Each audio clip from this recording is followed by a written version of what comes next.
वो कि जिन्हें मोहनदास करमचंद गांधी ने गुंडे कहा था।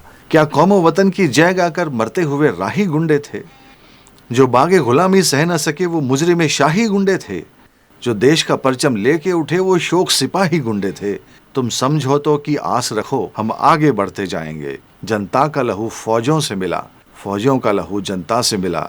ये किसका लहू है, कौन मरा, ए रहबरे मुल्क को कौम बता। 18 अगस्त 1975 वो दिन था जब नेताजी सुभाष चंद्र बोस लापता हुए। उसके बाद आज़ाद हिंद फौज के कई अधिकारियों और सैनिकों को कैद कर लिया गया। इस घटना के बाद एक ऐसा काम हुआ जिसने अंग्रेजों को भारत छोड़ने पर मजबूर कर दिया था। अंग्रेजों की फौज में शामिल भारतीय सिपाहियों ने विद्रोह की रणनीति बनानी शुरू कर दी थी। अभी नेताजी को लापता हुए लगभग 2 महीने ही हुए थे। इस विद्रोह को दबाने की भरपूर कोशिश की गई, लेकिन यह सेना के सभी अंगों में बेहद तेजी के साथ फैलता गया। अंग्रेजी फौज के भारतीय सैनिक प्रकट में आज़ाद हिंद फौज के सभी सैनिकों पर से मुकदमे वापस लेकर उन्हें रिहा करने की मांग कर रहे थे। हिंदुस्तान में अंग्रेज सही मायनों में अब डरा था। अंग्रेजों को समझ में आ गया था कि गुस्सा इतना ज्यादा है भारतीय सिपाहियों में कि उन्हें रोक पाना लगभग नामुमकिन है। महज 4 महीनों में फरवरी 1946 तक इस विद्रोह की चिंगारी समूची अंग्रेजी सेना के भारतीय सिपाहियों तक फैल चुकी थी और नतीजे सामने आने शुरू हो गए थे। सबसे पहले नौसेना ने खराब खाने को लेकर भूख हड़ताल शुरू की, फिर अंग्रेज सैनिकों के बराबर वेतन की मांग शुरू की, फिर इसमें आज़ाद हिंद फौज के सैनिकों, राजनीतिक बंदियों को रिहा करने के साथ इंडोनेशिया से भारतीय सैनिकों को वापस बुलाने की मांग भी शामिल हो गई। अंग्रेज सैनिकों ने इसे कुचलने की कोशिश की तो लड़ाई शुरू हो गई। एडमिरल गॉडफ्रे ने फ्रस्ट्रेट होकर बमबारी से नौसेना को ध्वस्त करने की धमकी दे डाली। इस पर कराची, कोलकाता, मद्रास, विशाखापट्टनम के भारतीय फौजी और दिल्ली, थाने, पुणे के कोस्ट गार्ड भी मैदान में उतर आए।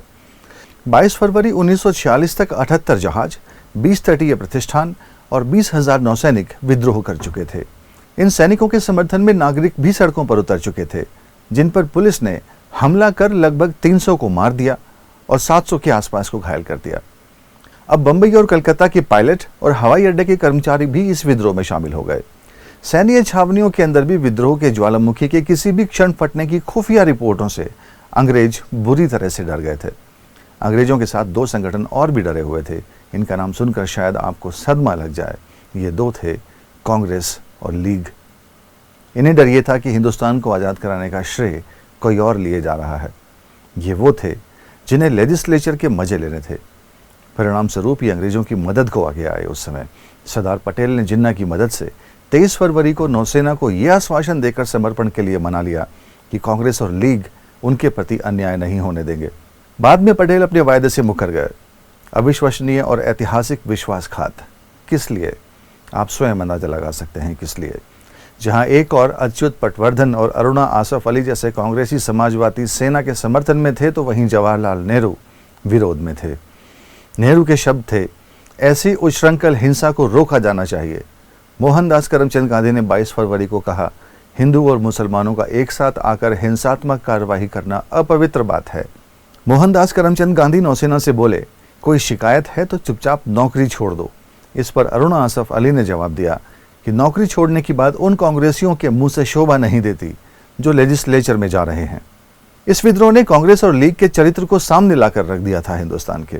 खैर, आखिरकार क्लीमेंट रिचर्ड एटली, तत्कालीन ब्रिटिश प्रधानमंत्री को ब्रिटिश संसद में कहना ही पड़ा कि अब भारत में सत्ता हस्तांतरण की घोषणा कर देनी चाहिए, क्योंकि अंग्रेजी फौजों के भारतीय सिपाही बागी हो गए हैं।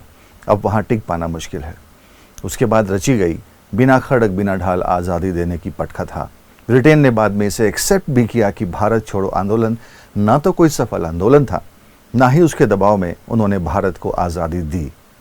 और जिन बागी सिपाहियों की वजह से अंग्रेज यहाँ से भागे, वो कि जिन्हें मोहनदास करमचंद गांधी ने गुंडे कहा था, वो कि जिनमें से कई को गोलियों से भून दिया गया, उन पर एक नज़्म के जरिए साहिर लुधियानवी ने गांधी जी से अपने अंदाज में सवाल करने की जुर्रत की थी उस समय। उस नज़्म की कुछ पंक्तियां आपको सुनाता हूं। ऐ रहबरे मुल्क को कौम बता, ये किसका लहू है, कौन मरा। क्या कौमो वतन की जय गाकर मरते हुए राही गुंडे थे। जो बागे गुलामी सह न सके वो मुजरिम शाही गुंडे थे। जो देश का परचम लेके उठे वो शोक सिपाही गुंडे थे। तुम समझो तो कि आस रखो हम आगे बढ़ते जाएंगे। जनता का लहू फौजों से मिला, फौजों का लहू जनता से मिला। ये किसका लहू है, कौन मरा, ए रहबरे मुल्क को कौम बता। इस चैनल में हम आपके लिए इतिहास के पन्नों से ऐसी ही अनसुनी कहानियां लेकर आते रहेंगे। देखते रहिएगा और सब्सक्राइब ज़रूर कीजिएगा और शेयर भी ज़रूर कीजिएगा अपने दोस्तों के साथ, क्योंकि इतिहास अपने आप को दोहराता है, इसलिए इतिहास से सबक लेना बहुत ज़रूरी है।